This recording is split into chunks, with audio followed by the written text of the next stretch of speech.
Olá pessoal, aqui é o Velgas. Hoje é dia 6 de maio de 2026, 11 horas, horário de Brasília. Defesa estabilizada, defesa ucraniana. E o cerco logístico implacável a Donetsk. Agora, nesse vídeo, eu vou trazer para vocês como as forças de defesa ucranianas não apenas estabilizaram o fronte, mas estão recuperando territórios e frustrando a grande ofensiva de primavera do Kremlin.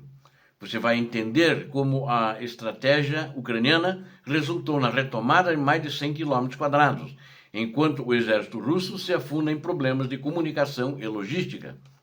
Além disso, trazemos detalhes exclusivos de como Donetsk está sendo efetivamente isolada, nenhum caminhão russo entra ou sai sem o risco de ser destruído por uma camada impenetrável de drones.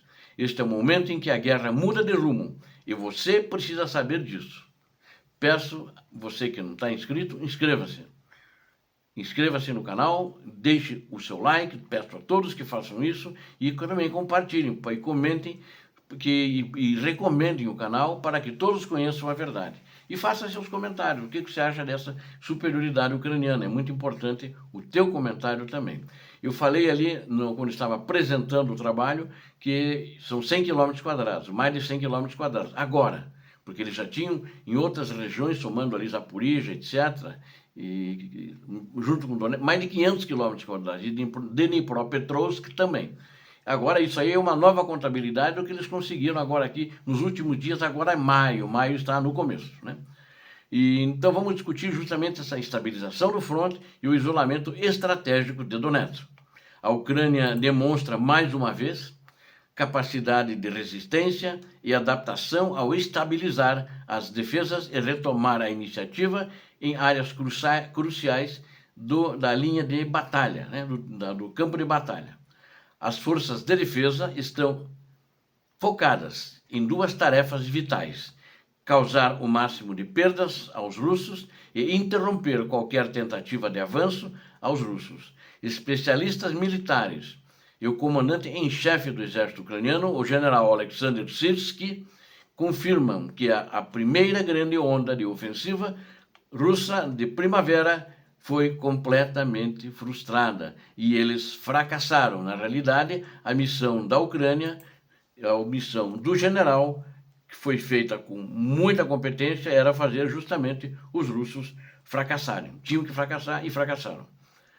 A missão da Ucrânia era essa, mesmo com o envio constante de reservistas, né? Mas são soldados muito crus, com treinamento entre uma semana a 3 semanas, a maioria só com uma semana de treinamento, sem nunca antes terem pego em um fuzil. A Rússia não conseguiu manter o ritmo e agora enfrenta uma defesa ucraniana sólida e inabalável. Dados do Instituto para o Estudo da Guerra, o ISW, revelam um cenário surpreendente. A Rússia perdeu mais território do que conseguiu capturar no mês de abril, que é o mês passado agora. As forças ucranianas libertaram cerca de 116 km² através de contra-ataques precisos e ataques constantes às linhas de suprimentos da Rússia. A queda no desempenho russo é drástica. A média de avanço dos ocupantes caiu de quase 10 quilômetros diários em 2025 para menos de 3 quilômetros em 2026, e com a Ucrânia conquistando muito mais território. Ou melhor, reconquistando, né? Porque ali é Ucrânia, não é território novo. Eles estão trazendo de volta esse território para a Ucrânia. Além da resistência terrestre, o Kremlin enfrenta um colapso na sua comunicação devido às restrições ao Telegram e à interrupção do acesso ao Starlink nas áreas ocupadas.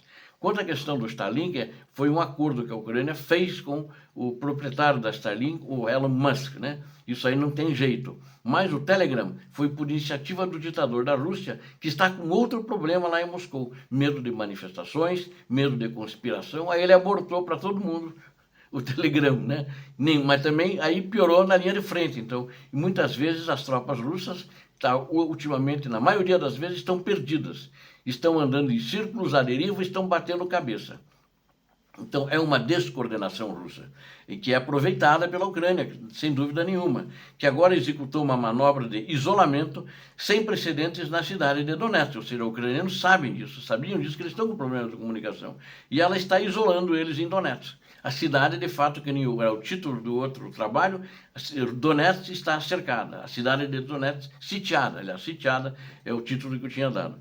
Acho que foi ontem que publiquei esse vídeo. A estratégia consiste em cortar completamente a logística que sustenta os avanços russos, atacando alvos a distâncias que variam de 100 a 300 quilômetros da linha de frente. Então, o alcance da Ucrânia está muito grande, está pesado, está poderoso, né?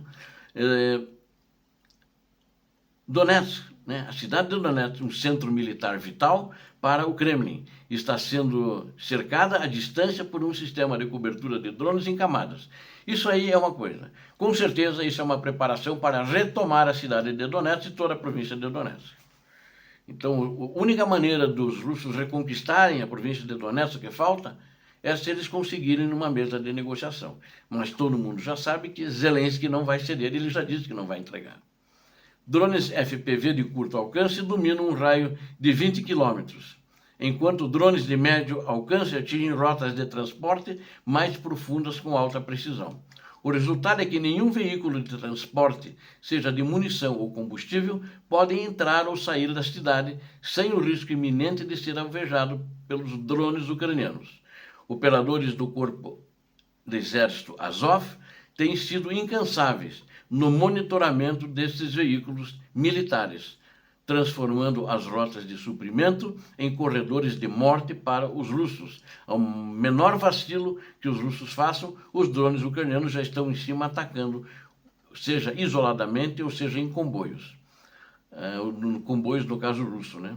Até o momento, a Ucrânia já atingiu cerca de 500 alvos estratégicos nessa esquema de sitiar a cidade de Donetsk, incluindo depósitos de armas, postos de comando, locais de manutenção e colunas de caminhões que transportavam esse material, gasolina, por exemplo, para a cidade de Donetsk, ou munição para as tropas, né? Esse estrangulamento logístico gera um efeito cascata. As tropas russas, no fronte, começam a racionar munição e enfrentam uma falta crítica de combustível para as manobras. Ao destruir sistemas de defesa aérea, como o Tor e o Pantsir, a Ucrânia tem garantido que seus drones continuem operando, sem interferências, ampliando a zona de negação. Além disso, a destruição de bases de lançamento de mísseis Iskander reduziu a capacidade russa de realizar ataques balísticos contra as cidades ucranianas. O isolamento de Donetsk não é apenas uma manobra defensiva, mas a criação de condições para o colapso total da ofensiva russa prevista para o verão e também o enfraquecimento da tropa russa na região de Donbass. Enquanto a Rússia tenta usar táticas de infiltração em zonas cinzentas para criar uma ilusão de avanço, a Ucrânia consolida um controle real e também estratégico sobre o terreno. A superioridade ucraniana se manifesta na inteligência, no uso da tecnologia e na capacidade de isolar os russos antes mesmo do encontro direto entre as infantarias das duas partes envolvidas na guerra. Para concluirmos, o fracasso da ofensiva russa é o cerco logístico a Donetsk. Mostram que a estratégia da Ucrânia está funcionando com a precisão cirúrgica. Ao combinar defesa estável com o estrangulamento dos suprimentos da Rússia, a Ucrânia prepara o caminho para novas importantes libertações de território. A guerra está sendo vencida na inteligência e na coragem, mostrando que a logística é o calcanhar de Aquiles do exército russo. Obrigado a vocês, muito obrigado de coração, vocês que assistiram ao vídeo, vieram até aqui. Peço a vocês que não são inscritos, inscrevam-se, porque o canal precisa de vocês inscritos. Peço a todos que deem um like, compartilhem com as suas redes sociais, façam os seus comentários. Peço a Deus que abençoe a todos vocês, que abençoe a Ucrânia e que abençoe o Brasil. Paz e bem, paz para toda a humanidade.